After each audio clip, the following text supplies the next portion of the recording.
Hello friends, welcome back to another episode of Movies and Melodies. It's the end of September. For me, this means the birth anniversary of one of my favorite movie stars, Dev Anand. September 26, 1923, he was born in Gurdaspur, Punjab, British India. His father was an advocate, a successful advocate, and he came from a large family of many siblings. Dev Saab was sort of in middle in the order. He was very close to his mother. She was a very affectionate lady and he loved her a lot. His father, I think, was a more serious, a kind of probably a rather strong-minded, maybe dominating kind of a man. So even though he loved and respected him, he didn't have that closeness, kind of a friendship sort of a bond with him. Unfortunately for Dev Saab, I think during his adolescence, his mother passed away due to tuberculosis. Dev Saab went on to finish his studies. He did his BA from the very prestigious government college in Lahore. He wanted to do his MA in English, but his father did not have the means at that time to educate him any further. He was very cut up about this. So his father had sent the two older sons, Chetan Saab and Manmohan Anand, to England to study. Chetan Saab came back with a BA in English, and his older son, Manmohan ji, became an advocate like his father. But by the time it came to Dev's turn to be educated further, his father didn't have that much money because his very open connection to the Indian National Congress meant that the Britishers penalized him and he didn't get that many clients. So Dev Saab could not study further. He tried out for the Royal Indian Naval Service. He was rejected because of his brother and his father's association with INC. He decided he'll go to Bombay to try his luck in the movies. He was very fond of the movies. He sort of thought of himself as a movie star as well. His absolute idol from the movies was Ashok Kumar. So he hopped onto a train and went to Bombay. Chetan Saab, in the meanwhile, was teaching at the prestigious Doon School. In the summer vacations, he used to come down to Bombay because he had a very strong connection with the theatre and the film industry at that time.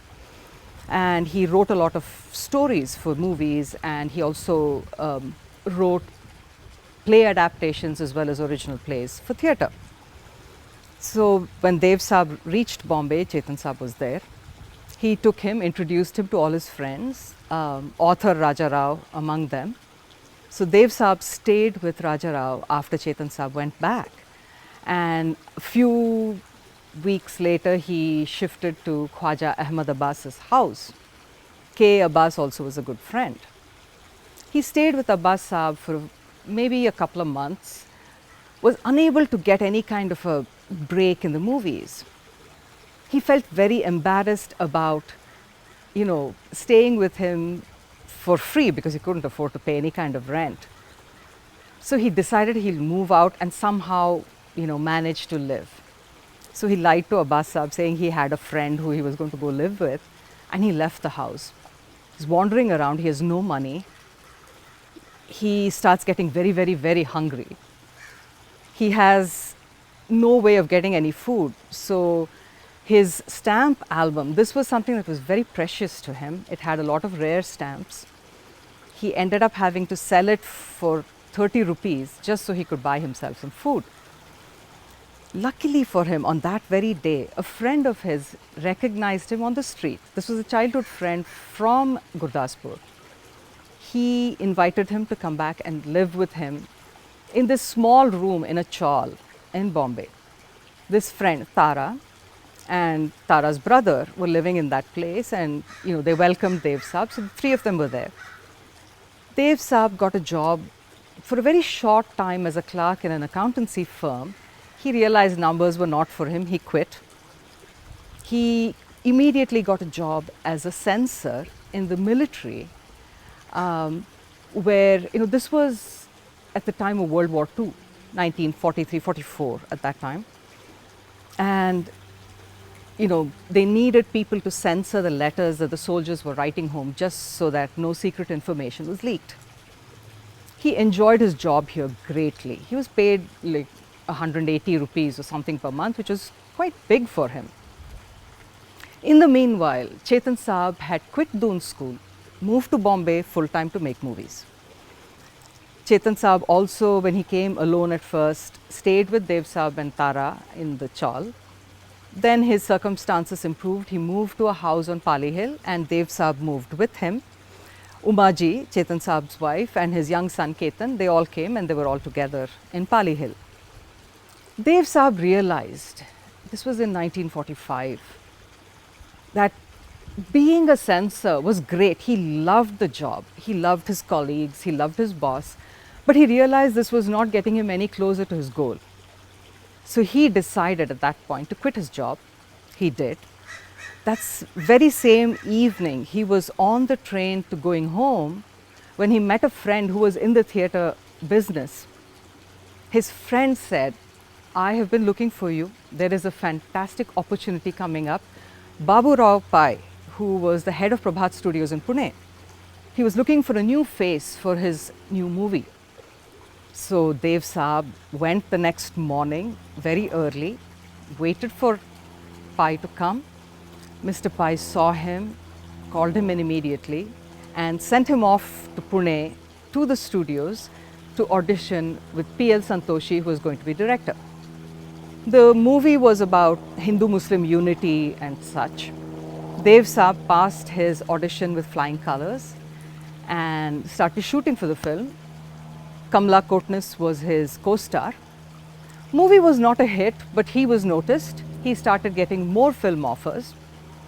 Then once again, trains proved to be lucky. He was on a local train in Bombay when he met the great director Shahid Latif and Latif Saab's wife, Ismat ji. The two of them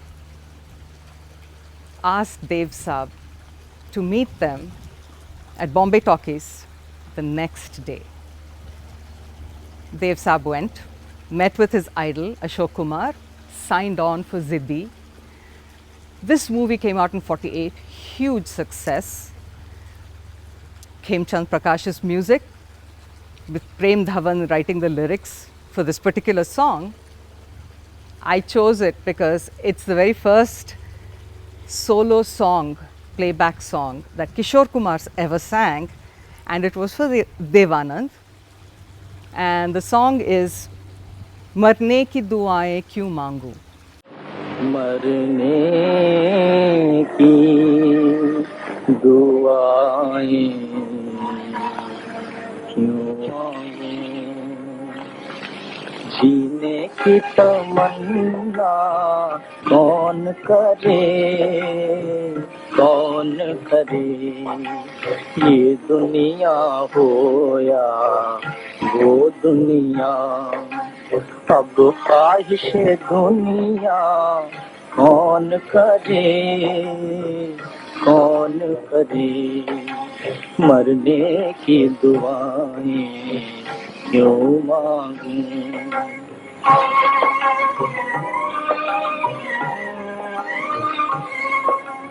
जो आग लगाई कि तुमने,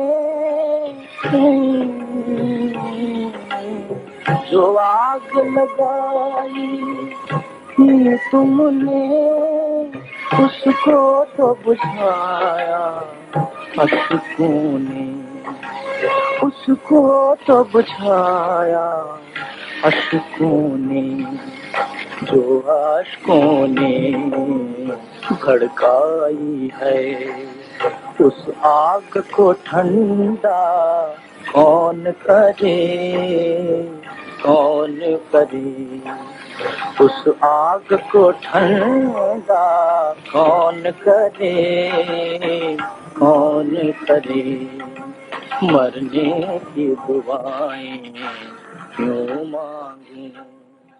In 1948, before Ziddi, Dev Saab acted in a movie called Vidya. His co-star for this movie was Suraya. Now, Dev Saab was not yet, a very well-established, well-known star, but Suraya, on the other hand, was at the peak of her career. So he was very nervous about acting with this senior, veteran actress. So when she came on set, she had her whole retinue, her makeup people, her maid, her uncle, her grandmother, who basically ruled the family with an iron fist. When they started acting, he was introduced to her, he charmed her, she charmed him, and the two of them got along extremely well. They fell in love, which was only natural, a dashing young man, beautiful young woman, ripe for romance. They also discovered that they had a lot of things in common. They enjoyed the same kinds of things. So they tried to keep their relationship secret. Unfortunately, it's really not possible. News went back to her family. Her grandmother was furious. One, because she was basically flouting the family rules and picking a young man for herself. And two, Dev Saab was a Hindu. She begged and pleaded with her grandmother. Her mother actually was supportive of this relationship. Dev Saab was very serious about wanting to marry her. They were forbidden to meet, but they managed to send letters to each other via friends. They snatched a few secret meetings where Dev Saab gave her this very beautiful ring, and they considered themselves engaged to be married. But ultimately, it was not to be. The grandmother found out, and Suraya ji had to finally make the decision to give up her relationship with Dev Saab. Both hearts were broken. Suraya, in fact, remained single her entire life. Dev Saab somehow, pulled himself together and moved on. The song that kind of triggered their love story and sort of brought it to the forefront was in the movie Vidya. Music was S.D. Burman. A lot of lyricists, Raja Mehdi Ali Khan and so many others, Yashoda Nandan Joshi being the one who wrote this particular song. It's picturized with this couple in a boat, they're rowing the boat. What happened during the shooting was the boat capsized. Suraya didn't know how to swim. Dev Saab saved her, and she fell in love with this dashing gallant who saved her life. The song was sung by Suraya herself, of course. Kinare kinare chale jayenge. किनारे किनारे चले जाएंगे जीवन की नैया को खेते हुए चले जाएंगे किनारे किनारे चले जाएंगे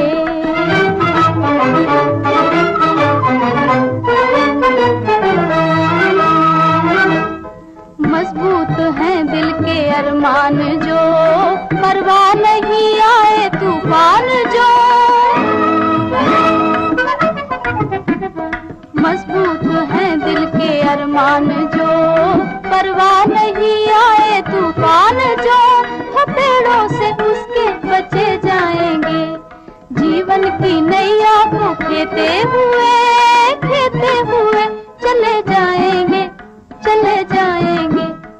किनारे किनारे चले जाएंगे. When they were shooting Hum Ek Hain, Dev Saab made a very, very good friend, Guru Dutt.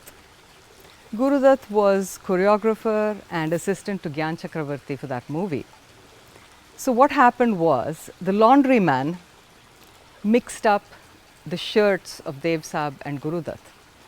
Since the two had no choice, they wore whatever shirt they had and they went to work. So Guru Dutt came up to Dev Anand and introduced himself and said, "Oh, you are the new superstar that Mr. Pai has picked," and so on and so forth. And then he said, "I think you're wearing my shirt." And Dev Saab said the exact same thing to him, and they laughed over this. And that basically started a lifetime of a very close collaboration and friendship. The two of them made a pact that whoever makes it big first will then give the other one a break. Gurudutt wanted to be a director. Dev Saab, of course, wanted to be a superstar. After Ziddi's runaway success, Dev Saab was now a bankable star. He used to get mobbed everywhere he went, by the way, in Bombay, especially the ladies. So what happened was, Chetan Anand in 1946 had made Neecha Nagar. Brilliant movie. Sadly a flop in India, but it won the Golden Palm at the Cannes Film Festival. In fact, the only Indian movie to have won that accolade, actually. Despite all of the success, you know, on the international scene, and like critically he was acclaimed, no one was willing to bankroll his movies. He was a very idealistic person, so I think people were like, this is not going to run, it's, you know, too much criticism of the government or social system or whatever. He was very disheartened. Meanwhile, Dev Saab, now that he was, you know, firmly on the path to great success, decided he'll borrow some money from one of his producers and start Navketan Studios or Navketan Films, his production house, partnering with his brother.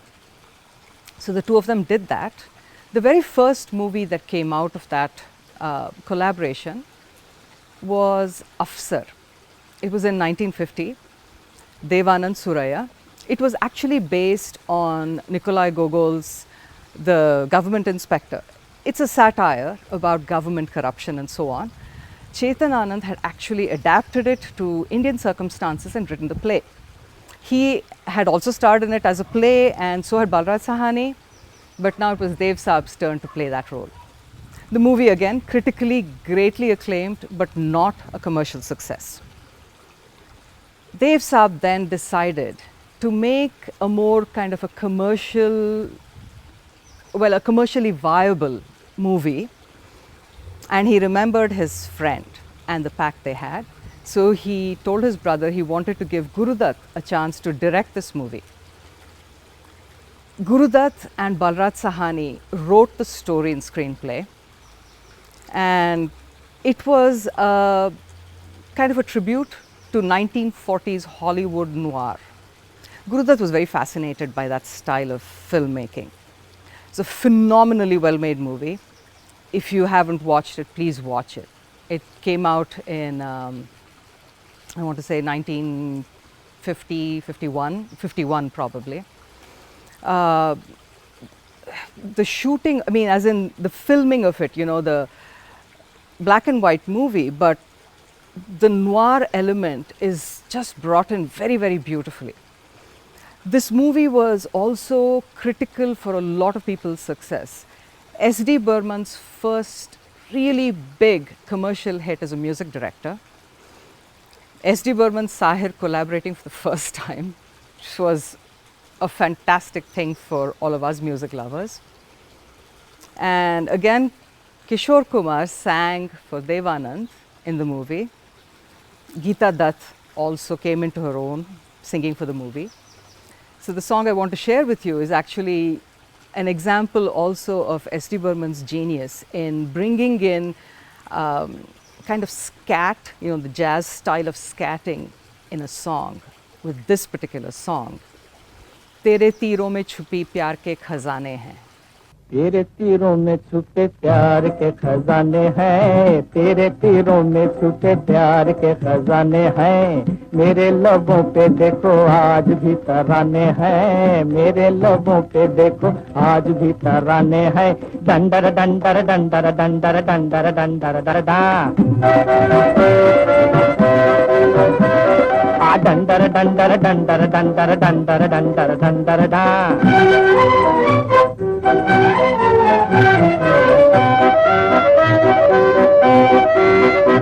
डंडर डंडर डंडर डंडर डंडर डा.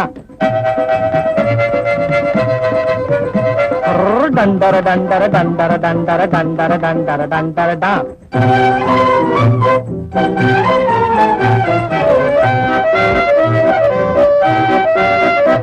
और होंगे जिन्हें आराम के सामान मिले, अपनी कश्ती को तो साहिल पे भी तूफान मिले। अरे तेरी कसम मेरी जान।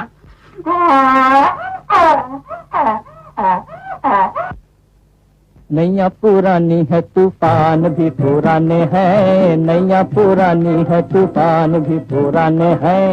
मेरे लबों पे देखो आज भी तराने हैं, मेरे लबों पे देखो आज भी तराने हैं। डंडर डंडर डंडर डंडर डंडर डंडर डंडर डा। Another momentous thing happened with the filming of Bazi. Kalpana Karthik was selected to act in Bazi. Her name was actually Mona Singha. She was from Shimla. And Chetan Saab discovered her, changed her name to Kalpana Karthik for the movies. She was Dev's heroine for Bazi. They really hit it off during the filming of the movie. Continued to act in several other movies. Taxi Driver in 1954 was a huge hit, and the two of them were in the lead for that movie as well. This movie was significant in other ways as well, because this was the movie during the filming of which the two of them got married secretly, and that too in between shots. They had like a half hour or so. So as soon as the director had said cut, the two of them walked out across the street to the registrar's office, got married, came back, and there was a ring on her finger now. So the cameraman noticed that, and he's like, hey, wait, you can't have short continuity because you have a ring on your finger. And she was like, no, no, no, don't worry, I'll hide it, whatever, whatever. He realized what had happened, and he looked at Dev Saab, was about to congratulate the two of them, when Dev Saab signaled that he wanted to keep it quiet for a little bit, and then continued to film the movie.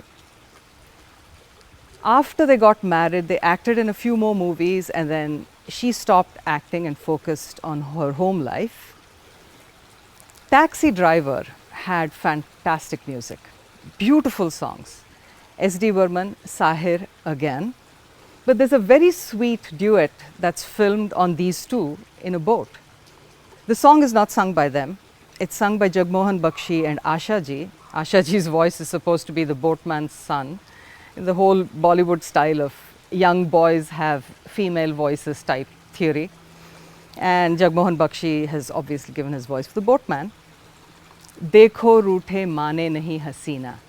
ओ देखो माने नहीं रूठी हसीना, न जाने क्या बात है. आए साजन के मुंह पे पसीना, न जाने क्या बात है. देखो माने नहीं रूठी हसीना, न जाने क्या बात है.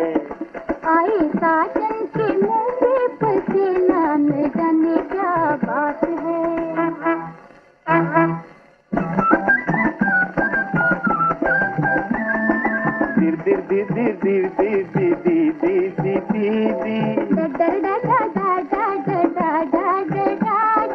पूछो किस कारण हुई ये लड़ाई, इसका बालम को कहर जाई. ओहो जरा रुक जाए तुमने सफाई. कहते हैं गुरी में पास आई, मन नहीं. ओ देखो माने नहीं रूठी हसीना, न जाने क्या बात है. आए साजन के मुंह पे पसीना, न जाने क्या बात है. Chetan Saab and he had a lot of creative differences, and so the two brothers decided to part ways as business partners so that they can keep their personal relationship on a good level. Chetan Saab went on to have his own production house of Himalaya Films, and Dev Saab now partnered with his younger brother Vijay Anand. He had already worked with Vijay Anand on the script of Taxi Driver, and he knew that his younger brother was a very, very talented man. So he and Vijay Anand went on to collaborate over a lot of films. He also brought on a lot of other younger, newer, talented directors and had them direct films through Navketan. Gave a lot of people breaks actually like that. And he also discovered a lot of new acting talent as well. Navketan went on to make a lot of films during his lifetime basically, and they were very different movies. Each of the movies was different from the previous one, as well as all of them being very different from the other Hindi movies being made at the time. Guide being, I think, one of, if not his best, one of his best movies. I personally think it's his magnum opus. He and Wahida ji were in the lead.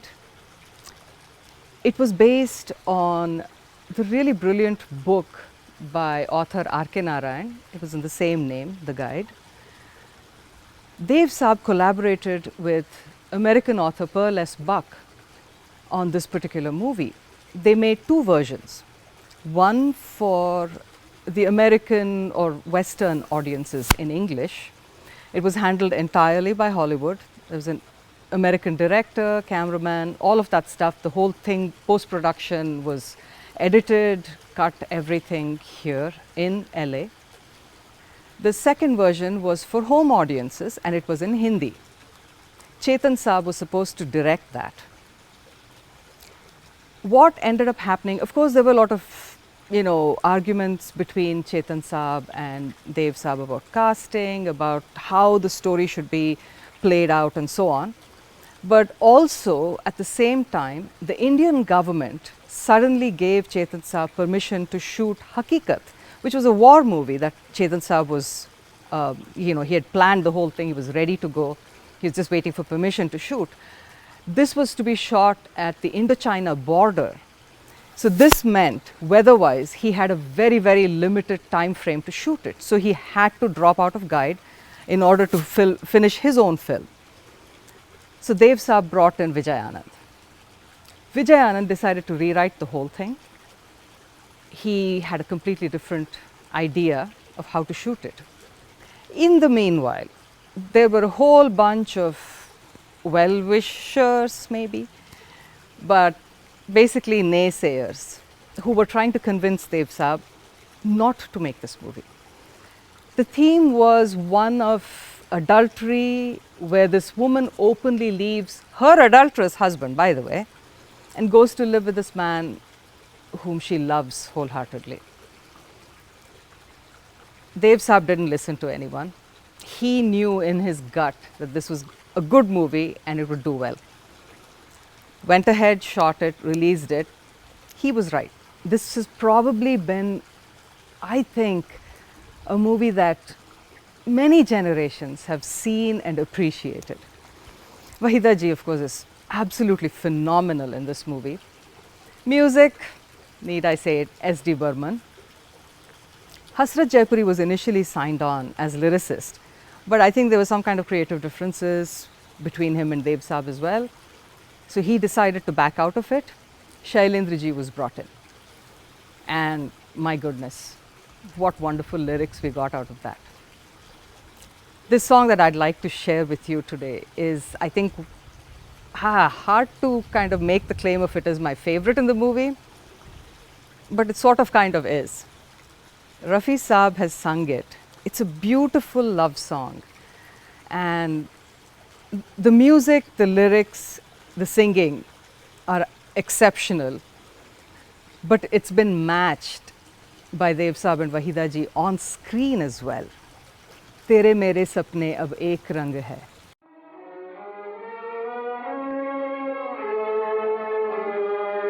तेरे मेरे सपने अब एक रंग है, वो जहाँ भी ले जाए राहे हम संग हैं. हो तेरे मेरे सपने अब एक रंग है, वो जहाँ भी ले जाए राहे हम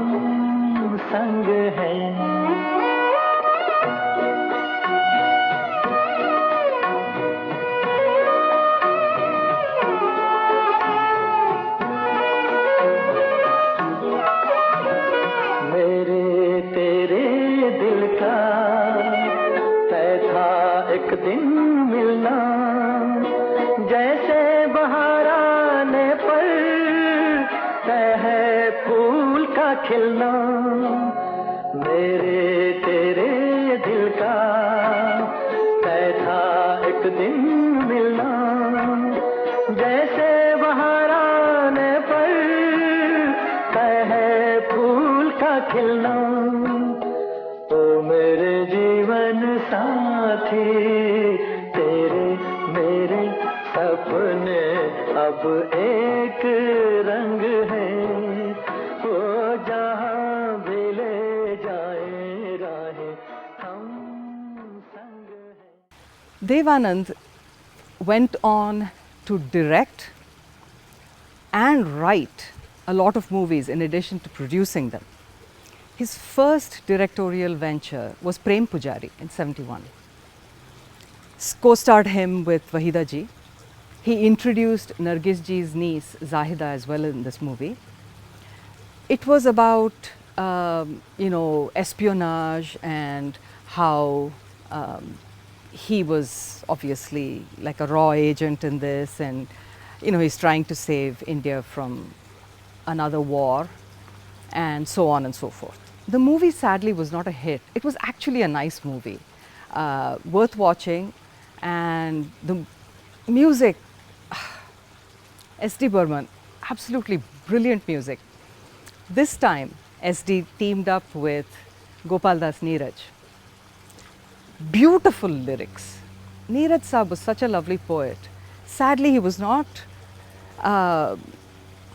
used as much by the industry, I feel. Maybe it was his personal choice.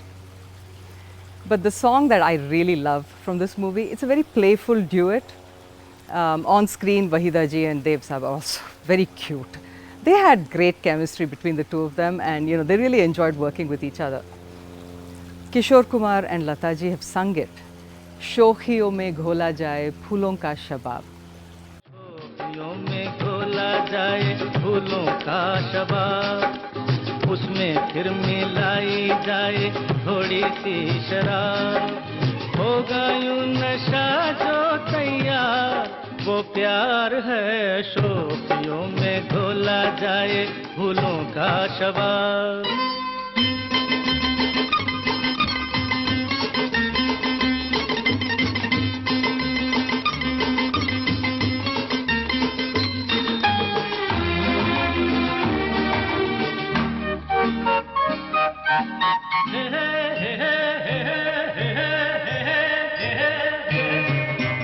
हंसता हुआ बचपन वो बहका हुआ मौसम है, छेड़ो तो एक शोला है, छू लो तो बस शबनम है।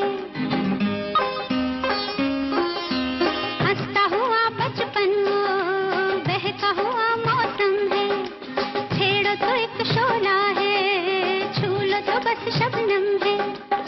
गाँव में मेले में राह में अकेले में आता जो याद बार बार, वो प्यार है। शोखियों में घोला जाए फूलों का शबाब, उसमें फिर मिलाई जाए थोड़ी सी शराब, और होगा यूं नशा जो तैयार, वो प्यार है। शोखियों में घोला जाए फूलों का शबाब। Dev Saab worked for 6 decades, maybe a little bit more, in the film industry. He was a wonderful person, a very generous man, a very caring, sensitive, charismatic, romantic, definitely a gentleman. He was very popular with all his co-stars, with all the people he worked with actually.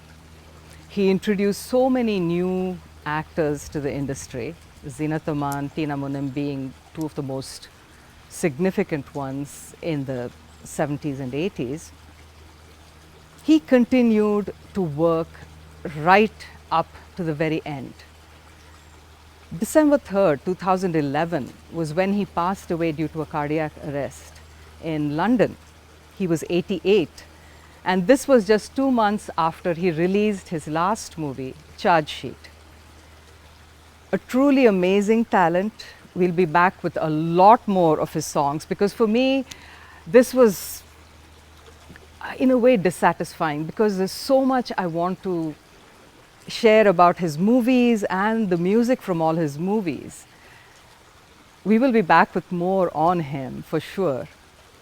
He, I think, lived up to a line from one of his own movie songs, "मैं ज़िंदगी का साथ निभा था चला गया."